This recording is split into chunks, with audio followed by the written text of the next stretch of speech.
আসসালামু আলাইকুম, সবাই কেমন আছেন? আশা করি সবাই ভালো আছেন। আমিও আলহামদুলিল্লাহ ভালো আছি। সবাইকে আমার 3 মিনিটস কুকিংয়ে স্বাগতম। তো আজকে দেখাবো আমি কিভাবে বাইরে দোকানের চাপ, রেস্তোরাঁয় যে চাপটা আমরা খেয়ে থাকি, চিকেন চাপটা কেন এত মজা হয়। একদমই ঘরোয়া মশলায় মানে একদম রেস্তোরাঁর স্বাদে আমি আজকে চিকেন চাপটা তৈরি করে দেখাবো। তো আমি প্রথমে 2 পিস লেগ পিস নিয়েছি। আপনারা চাইলে আরও বেশি নিতে পারেন। তো আমি এটুকু 2 পিস নিয়েছি, যেহেতু অল্প পরিমাণে মানুষ খাওয়ার হলে তো আর বেশি করে লাভ নাই। তার এটাতে অলমোস্ট কিন্তু 4 জনেই খেতে পারে, যেহেতু এটা বড় লেগ পিস।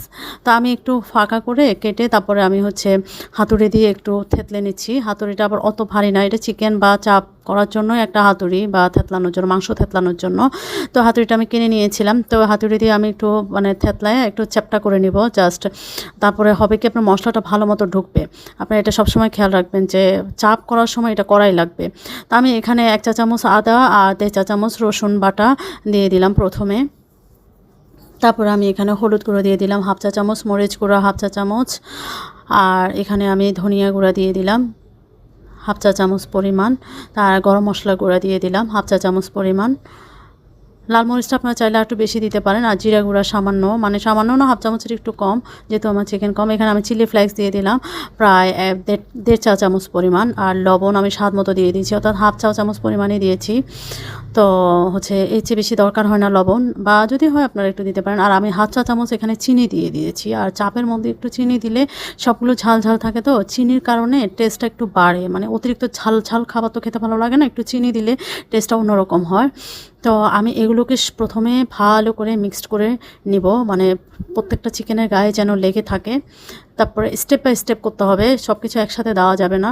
তা আমি এটা 10 মিনিটের জন্য রেখে দিয়েছিলাম। এরপরে আমি এখানে বেসন নিয়েছি। আমি এখানে 1.5 টেবিল চামচ, আর চালের গুঁড়ো 1 টেবিল চামচ, ময়দা 1 টেবিল চামচ, আর হলুদ গুঁড়ো, মরিচ গুঁড়ো 1/2 চা চামচ, আর সামান্য সরিষার তেল দিয়ে আমি এটাকে ভালো করে শুকনোভাবে মিক্সড করে নিব প্রথমে। তারপর আমি 1/2 কাপ পানি নিয়ে আস্তে আস্তে পানিটা মিক্সড করব, জাস্ট গায়ে গায়ে লাগার মতো মিক্সড করব। এটাকে আমি অতিরিক্ত পানি দিতে যাবেন না, অল্প অল্প করে মিক্সড করে যাতে সব মশলাটা গায়ে গায়ে লেগে যায়, ওভাবে করতে হবে।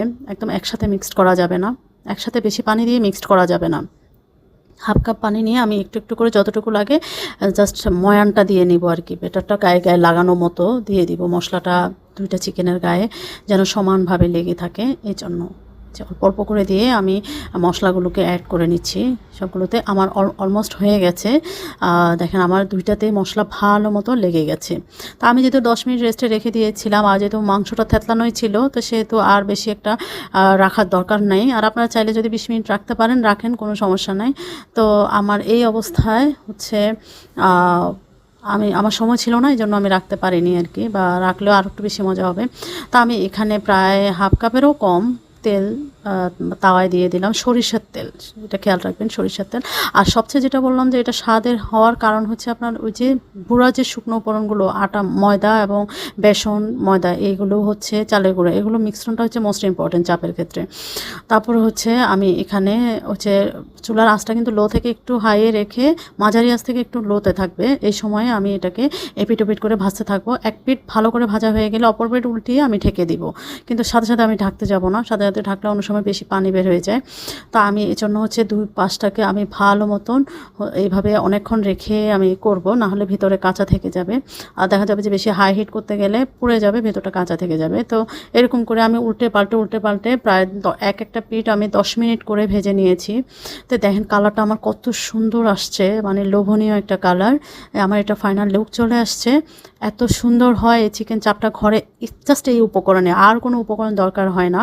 চাপের ক্ষেত্রে তো রেস্টুরেন্ট স্বাদেও অনেক বেশি, আমার ঘরে যারা খেয়েছে প্রত্যেকেরই কথা রেস্টুরেন্টের চেয়েও এটা বেশি মজা হয়েছে। তো আর রেস্টুরেন্টে কেন, আমরা ঘরে বসে এরকম একটা মজার ডিশ খেতেই পারি।